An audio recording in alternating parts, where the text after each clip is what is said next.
Hi, my name is Professor Kate Watkins and I'm the psychology tutor at St Anne's College here at the University of Oxford. Hi, and I'm Nick Yeung, and I'm a tutor and I do interviews at University College for psychology and PPL. So we're going to talk a bit about interviews and how we use them. So perhaps, Kate, do you want to start by talking a bit about what you are looking for when you do your interviews? Yeah, I guess that the most important thing is some sort of enthusiasm for the course, good motivation for wanting to study psychology, either experimental psychology or in combination with linguistics or philosophy, and some, I guess, like spark really, like that is a bit difficult to identify as a single thing. But I guess you see that when somebody is genuinely enthused by the study of psychology, which of course can be like really broad and be applicable in so many different contexts. So often, a student may talk about like their experience, and it's interesting to explore how they've thought about psychology in the context of that experience, like even working in a supermarket, why people make choices about brands and things.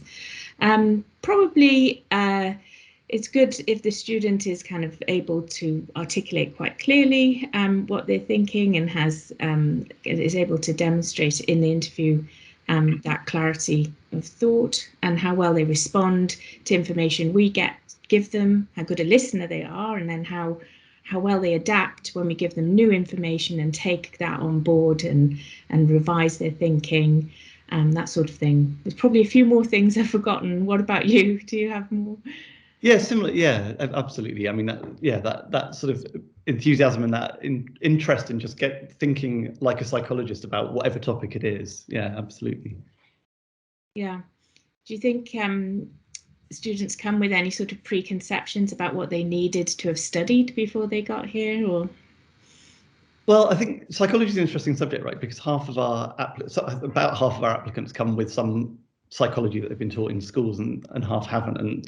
And so we get people with very different sort of interests or sort of different experiences of psychology already. Yeah. And so part of what we do in interviews, I guess, sort of starting to think about what questions we ask is trying to kind of level the playing field a bit. So typically in an interview, I won't ask them much or anything really about psychology they've studied in the past, although I know some tutors and interviewers will. I tend to give them a problem to think about where all the information they need to solve that problem, which might be thinking about an experiment, which is what we'll do in the practice interview in a bit, is there in the question, and it's really how they think about that information and think through it logically. So all the things that you were thinking about. So how do they think kind of clearly and logically about the experimental design? How do they use the information we give them? If we give them extra information, how do they then kind of use that to update their thinking? Sometimes, do they change their mind or stick with what they're thinking? Yeah. I mean, it's going to be interesting because we've never actually interviewed together, and we probably have slightly different ways of interviewing, as do our very many colleagues in the university.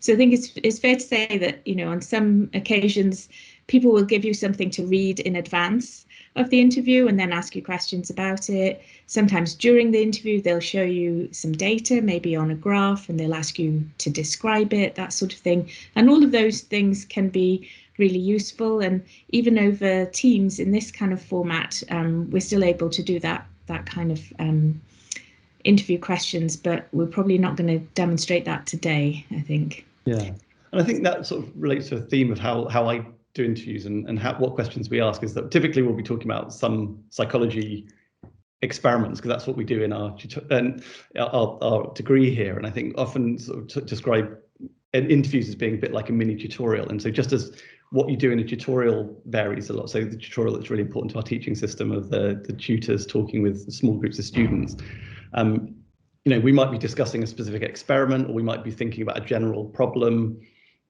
And so what you do in an interview is just as varied as well, but they're all kind of centered around that same thing of an academic discussion about the subject and really thinking through deeply about a topic. And so even if the basic format, whether you've read a lot about it in advance or you've done some pre-interview reading, or there's some information given to you at the time, and let's think through that. or even sometimes we ask something that's not really psychology, but it's a more general reasoning puzzle, and just get people to see how they think clearly and logically through a problem. Yeah, so I mean, I think it's good to point out the similarity between an interview and a tutorial, and obviously that's an important part of the way that we teach here. But I think it's probably fair to say that as part of the admissions process, we don't weight the interview solely, right? We take into account a lot of other factors, and sometimes that that'll include things like performance on that admissions test, the TSA, because that's typically the only thing that we have that every student we see will have done, the UCAS form, their previous academic performance, if we have information about that.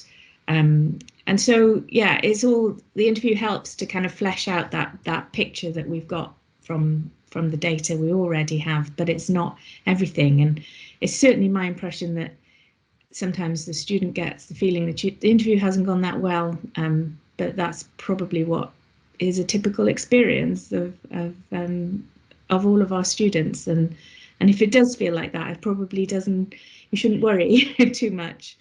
Yeah. Well, that goes back to that thing that we were talking about, it being like a tutorial. Like, what we want to see is students really thinking through something they haven't got the answer to already, because that's what you do. That's what university's for, is like learning how to do that. And so in an interview, I want to get to a point in a question where they haven't thought about that before, and they don't necessarily know how to think about it, and to see what they do when they are uncertain and how they go about kind of answering a difficult question. So yeah, and yeah, I completely agree about that.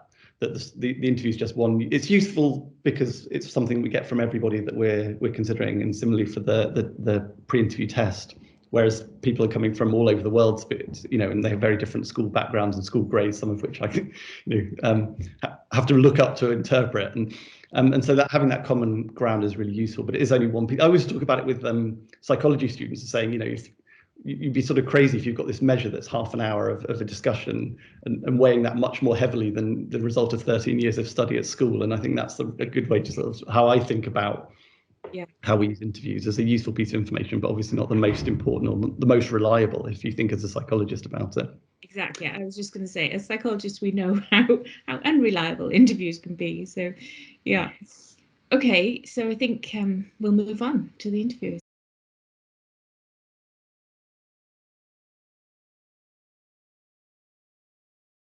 Hi, my name's Kate Watkins. I'm a psychology tutor at St Anne's College. Hi, and I'm Nick Yeung. I'm a tutor at University College. Nice to meet you.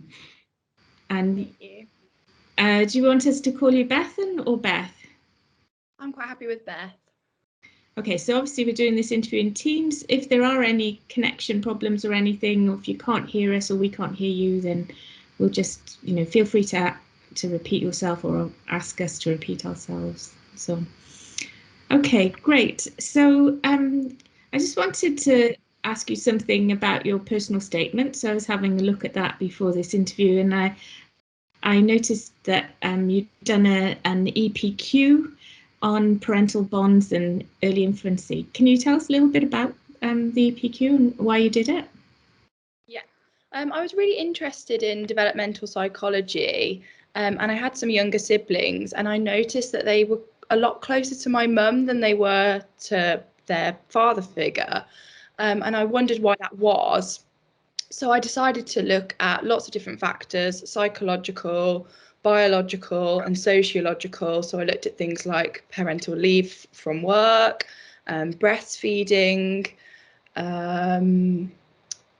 loads of different other things. What else did I look at?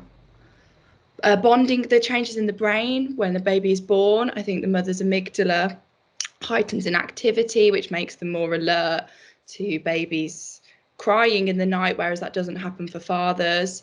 And I just found it really interesting as to all the different factors that kind of play into that bonding situation.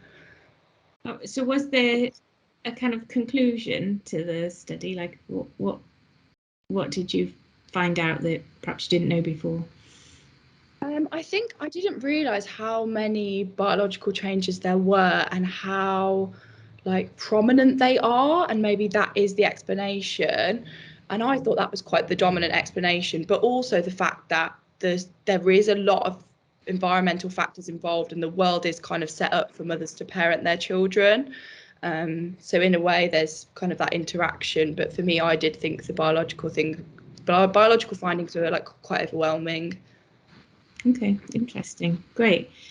So we're going to ask you a couple of questions that we prepared and that we're asking all of the candidates today. I'm going to hand over to Nick for the first one. Okay, great. So I'm asking you a question about face processing in the brain. So I'll describe a scenario, and then we'll think through some questions. Okay.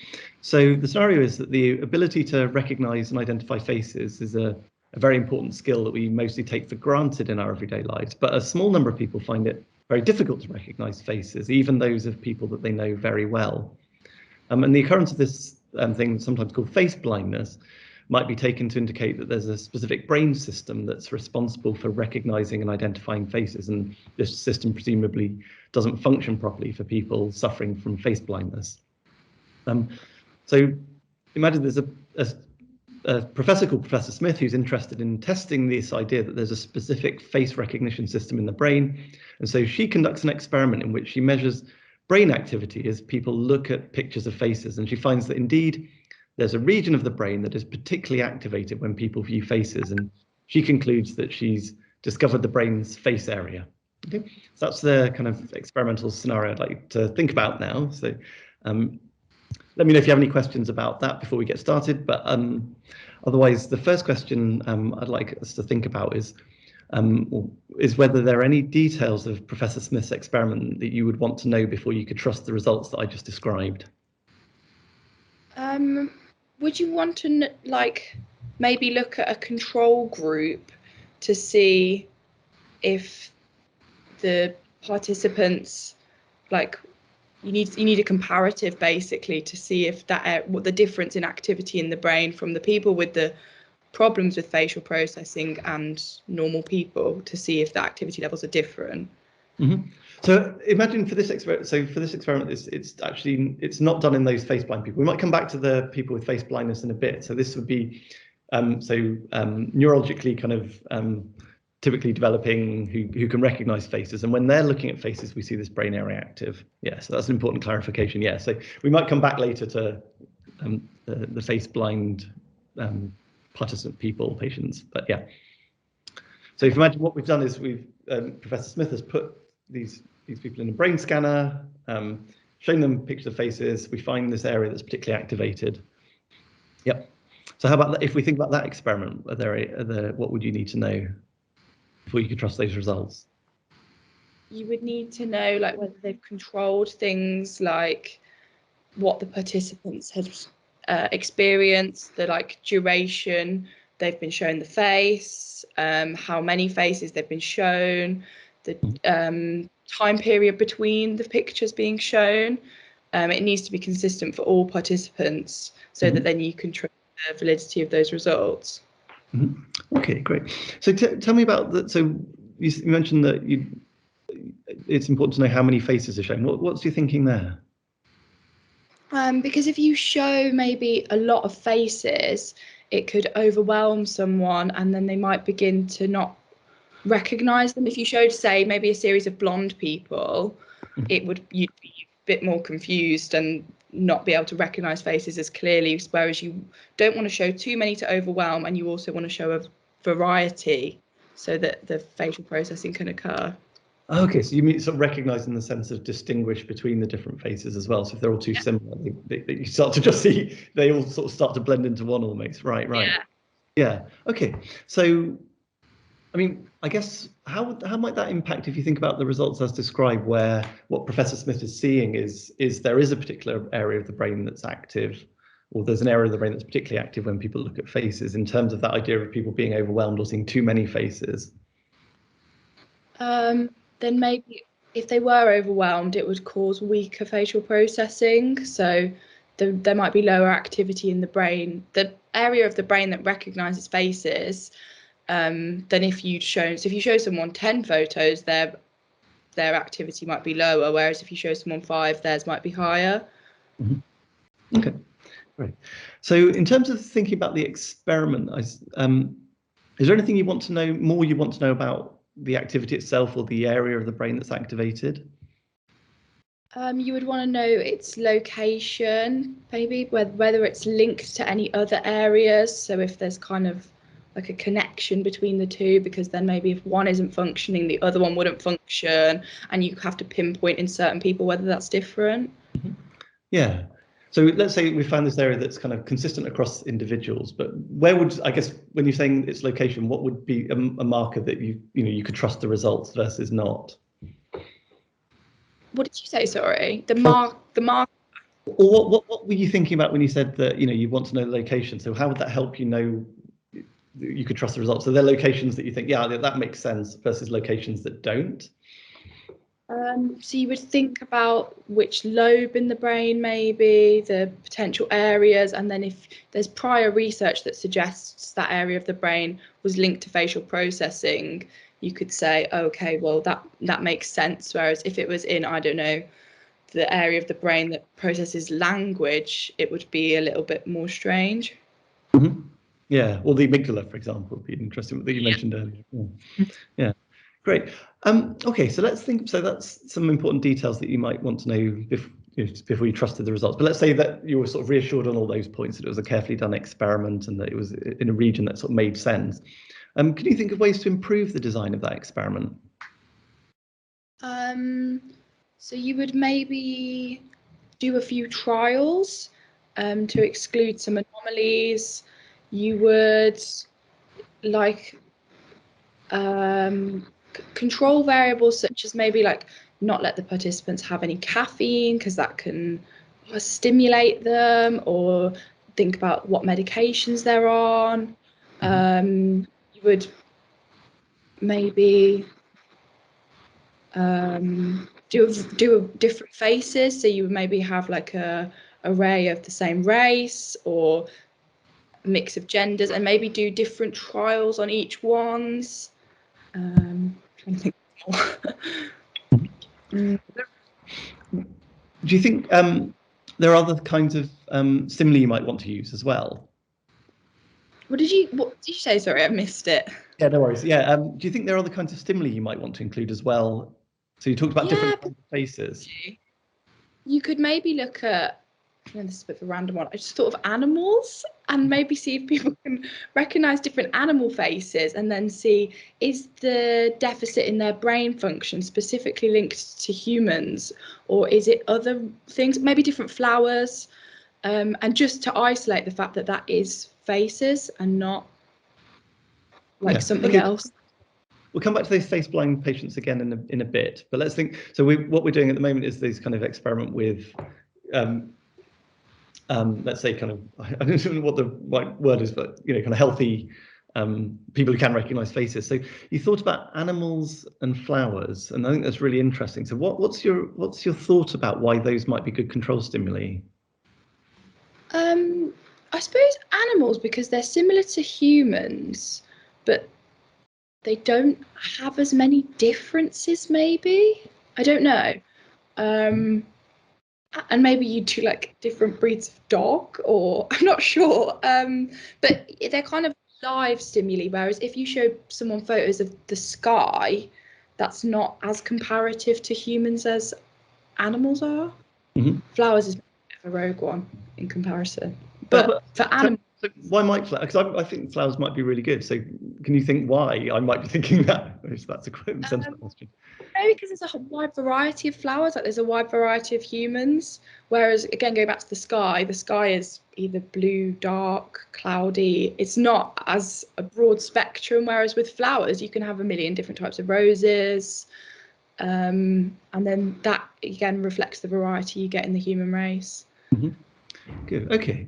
So, I mean, if you're kind of so part of it is the variety. Yeah. Okay.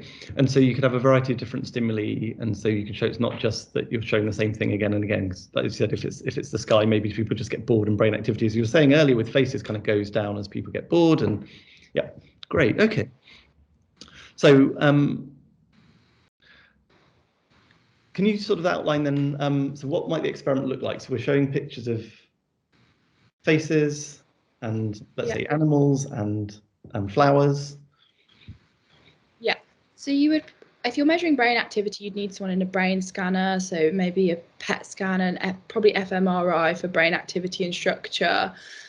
Someone would be laid down and you'd have a screen above them. You'd flash up an image potentially of a person, leave it for an interval of like 3 seconds, give them a break of 5 seconds to just look at a blank screen, then maybe show a flower for 3 seconds, blank screen for 5, then an animal.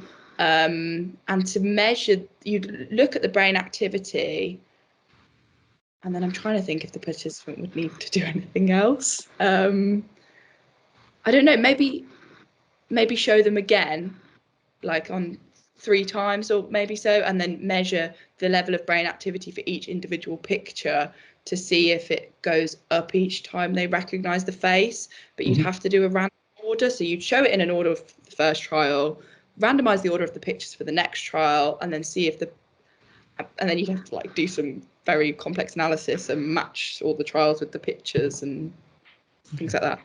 Okay. So suppose what you found, because I think this idea of recognition, you're sort of talking about recognizing in terms of being familiar with that particular face. That's an interesting one. So, I mean, let's say I guess what you're thinking there is brain activity that maybe is increasing with every time you see that same face. But what would you expect? I guess if it is a face area, just to be clear, what would you expect to see in kind of when they see the same animal or the same flower again and again? I think maybe it wouldn't be as high. I'm not sure, because with an animal there isn't as many distinctions, and maybe with humans you feel more emotion, and it's that when you're doing facial processing, you're looking at someone's face and their emotions, and you're taking that in. Whereas with an animal, it feels a bit more distant, and you would maybe expect less activity because of that, especially with a flower. There's not much emotional connection to that. Whereas when you see a human, there's like, your brain recognizes that and goes, I recognize that human, and you give them a bit of a backstory in your mind and things like that. Yeah. So, I mean, that started to hint at something that's important here about kind of thinking about what the brain activity is doing, right? So there's one aspect which is sort of that recognition and sort of linking it with memory, but then there's an interesting thing that you were saying that faces might have more emotional links as well, and so that starts to get at sort of the difficulty of interpreting what that brain activity means. So I wish we had time to kind of explore that in a bit more detail, but we don't. So I'm going to ask one last question, which is thinking back to those face-blind people. Supposing now you do this experiment, so we've got a nice experiment designed, and let's say we find what you expected if it was a face area, that let's say it's more active when people look at faces and maybe even increases in activities you see the same face over and over again, but doesn't show that for animals or flowers. Supposing now you do that experiment we bring those the kind of healthy controls, so who can recognize faces, but also face-blind people. Yeah. And we do that experiment. So we think we've got a face area, and we do that experiment. But what we find, actually, to our surprise, or to Professor Smith's surprise, what she finds is that this area is also activated in these face-blind people. How might we explain that result? So these are people so we think we found a face area, but it's active in people who can't apparently recognize faces. So that would maybe explain, if it's activated in them, they might just have lower activity even if it's been activated. Or it could explain that there's another area of the brain that needs looking at a bit more closely that might be impacting on their ability to recognize faces. Okay, so tell me, what's your intuition, or what might be an intuition about what that other brain area might be doing? The other brain area that's stopping them processing faces? Yeah. It could be stopping them, so they might recognize the face, but then they might not be able to process it and give them that emotion, attach those emotions to them, attach the backstory, so it's not as poignant for them and they can't recognize it again. So whereas the other people can, and then that means they've got poor memory of that face, and that's why it might be quite complex with the other brain regions. Great. Okay. So I always just ask questions till I run out of time, and I think maybe I've done more than run out of time. So I'll hand you over to Kate for another question. Thank you very much. Okay, yeah. Thanks, Nick. My question is kind of probing a little bit of a similar idea about experimental design, but I'm going to kind of give you free for all on this and ask you to design it from scratch. So the question is about the relationship between sleep and memory. So we've known for a long time that, you know, it's kind of common sense that sleep is really important for cognitive performance in general. But there's some indication that it's particularly critical for memory. So how would you design an experiment that would test whether sleep has an effect on the performance on a memory test? So tell me how you would test some participants, what your stimuli would be, what you'll measure, etc. Okay. You can take minutes to think about it if you want to think. Okay, a minute. So you would need a memory test. So an easy one is kind of just like word list, 10 words, high frequency words so people know what they are, quite easy to remember. You would maybe test people in the evening when they'd had been awake for say 8 hours. Then you would maybe let them sleep again for a controlled amount of time, so 8 hours, and then test them as soon as they woke up. And then you could also, if you wanted to get more measurements, test at intervals throughout the day when they're progressively getting more tired.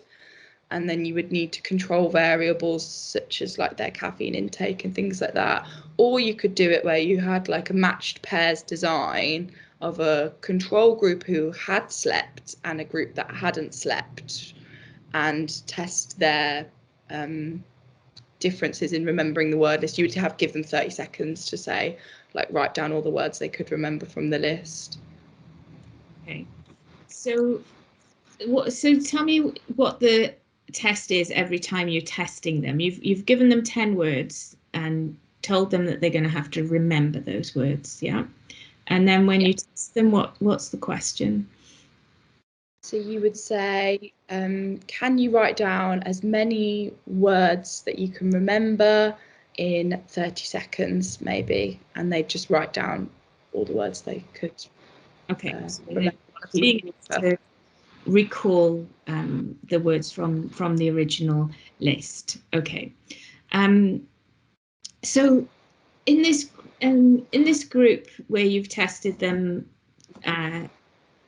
when they wake up in the morning, what other factors aside from sleep do you think might affect performance then? Their stress levels, perhaps. If they're really stressed, they wouldn't have as good memory. If they're distracted, so they'd need to be in like a quiet room.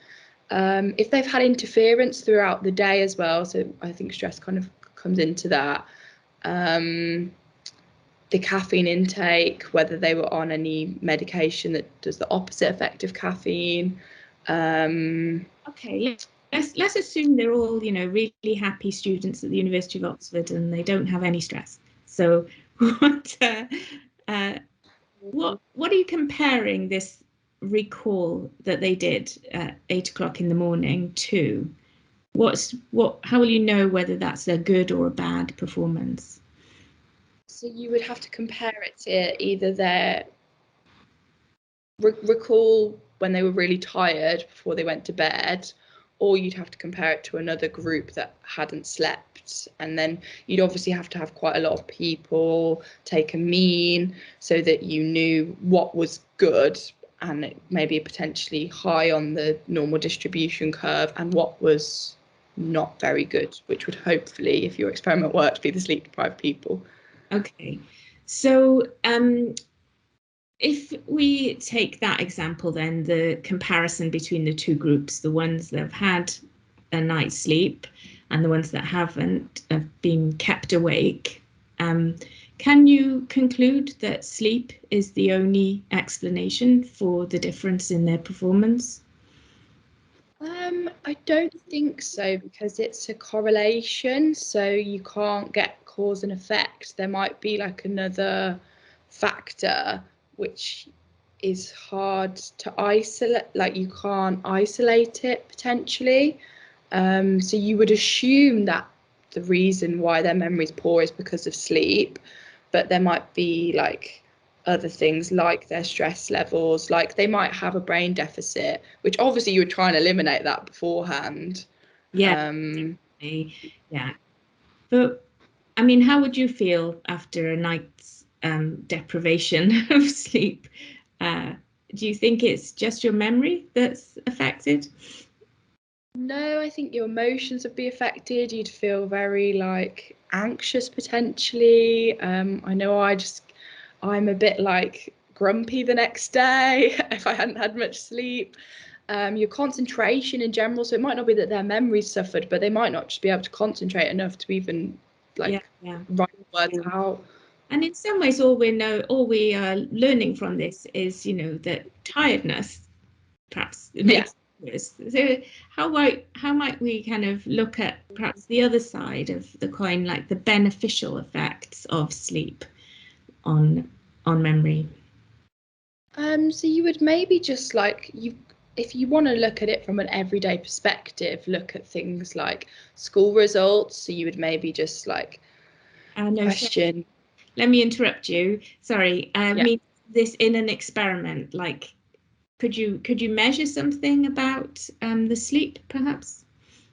So you want to look at quality of sleep? Is that what you mean? Yeah. Quality of sleep, length of sleep. So you'd look at people that slept 4 hours a night, 5 hours a night, 6 hours a night, 7 hours a night. Whether that sleep is interrupted, so someone with a newborn baby is going to be woken up and that's not complete sleep. And just in general, I think if you're stressed, you don't sleep that well. So things like that. So quality of sleep is clearly important. Okay, I mean, there are lots of other things we could think about, like measuring things at different times of day and things like that. But I'd just quite like to know whether you think 10 words would be enough to measure performance on this test. Do you think people would do badly, or how could they show improvement? Probably not, because 10 words might be quite easy to remember, because short-term memory has like the capacity similar to that. So you'd maybe need to use more, and then you can see a greater difference between those that have slept and those that haven't slept. In terms of showing improvement, again, 10 doesn't give much leeway for that. If you've scored 9 on the first attempt, you can only improve by 1 sort of thing. So you might need a more challenging test. But okay, this last thing then, how many participants would you have in your study and why? So you would need quite a large number to not exclude anomalies. So I don't know, maybe like 50 to 100, but because you can't have a big enough number because of a huge number, sorry, because of like practical issues, just like things like you've probably got to pay them. Not many people might here to be sleep deprived. It's marginally unethical. So you just, for practical reasons, you can't have thousands of people. So maybe between like 50 to 100. Do you know any ways we could determine quantitatively, like with statistics, how many we'd need? I think you'd maybe need to look at one of the stats tests to like determine significance, maybe, and look at how many participants looks like a nice number. I'm not really sure. No, I don't worry. I'm not expecting to do. I'm just curious as to what you might think. Okay, great. I think I'll wind up there. And any other things from you, Nick, or should we? Nope, no more questions from me. Thanks. Yeah. So sometimes we'd ask you if you had any questions, if there was time at the end. Do you have any questions for us? No, I don't think so. I think I'm all right. Thank you. Great. No worries. Thanks very much, Beth. Nice to meet you. Thank you. Nice to meet you.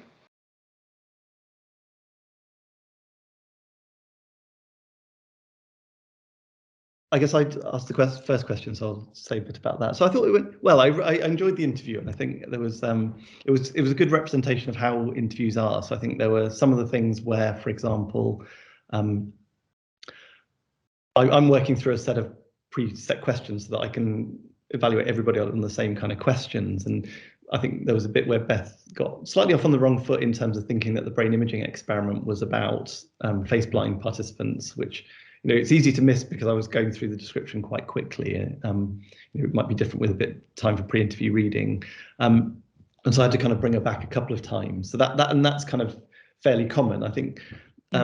So there were some missteps, and that's very characteristic of interviews, as we were sort of talking about before. I think a couple of things I really liked about what Bethan did was she had some good intuitions, and she was willing to sort of stop and think about them. So when we started talking about control stimuli, when I suggested that, she immediately sort of came up with some suggestions, and not just kind of, I think there were good intuitions there because she kind of suggested it, but then things that would actually be quite good. But when I asked her why would those be quite good, she had some good ways of sort of thinking about why you might pick those, and why, you know, you might actually have a range of different control stimuli and they might be good for different reasons. So I think there was that interaction where she was willing to sort of really listen to the question and stop and think was good. And so I think we got both sides in terms of some, you know, the missteps that are characteristic of interviews, and things don't always go smoothly, and I don't always get to work through my questions. But in terms of the things that went well and I'd highlight, I think that very kind of open discussion and her willingness to think about and come up with and unpack her thinking was really good. How about you? Yeah, I mean, I think she ticks that box of clear enthusiasm for the course. You know, demonstrated that a little bit when she talked about her EPQ, and it came through in her questions. And, you know, obviously, I think she has that background in psychology, but it's not always necessary. I don't think it's always like that advantageous to have done that, because you can still work through these sorts of things. And what she demonstrated in terms of general skills was, I think she was really good at that interactive thing, and self-monitoring herself, like updating things. You know, when I asked her about how many stimuli she needed to have in her test, she kind of quite quickly realized that 10 perhaps wasn't going to be enough. So she was willing to change, you know, and not stick to like her first thoughts, which is great. And you know, my last question about the effectively was about kind of the power of the experiment. How many people would you need to test? I just quite like to hear what students think at that point. But I think don't expect them to know about power or how to calculate how many people you need in an experiment, but just know that, you know, this is what we think of when we're designing experiments. They are scientific, and we do use statistics. So understanding the kind of the more quantitative side of the course, and that is required. I think she clearly kind of knew about that. So yeah, no, she did well, and I think it was a good, a typical kind of interview performance, with, you know, areas of kind of going down alleys which were not fruitful, but coming back from them in response to like things that we gave her. So yeah, pretty good. Yeah. So I guess we asked two psychology questions in that interview. Sorry, and yeah, often actually what I would do in an interview is ask one question like that's very psychology focused and is really about an experiment, and some often a more general reasoning puzzle. And part of the reason we do that is that we interview for experimental psychology and PPL, so psychology, philosophy, and linguistics, with the same interview. We usually have an extra interview for linguistics, but everybody applying for EP and PPL at University College will get the same kind of basic interview set up with those two questions. How do you do the same at St Anne's? Yeah, so yeah, we for the online interviews, we give the EP students this very similar psychology interview. As you say, perhaps not always two questions about experimental design, but we're testing different aspects of psychology. And then the linguistic students will have another people applying for psychology and linguistics will have another interview with a linguistics tutor, which will focus obviously on language. There's also a linguistics test that they do pre-interview, and then if they're coming for philosophy and psychology, then they will have an interview with our philosophers as well.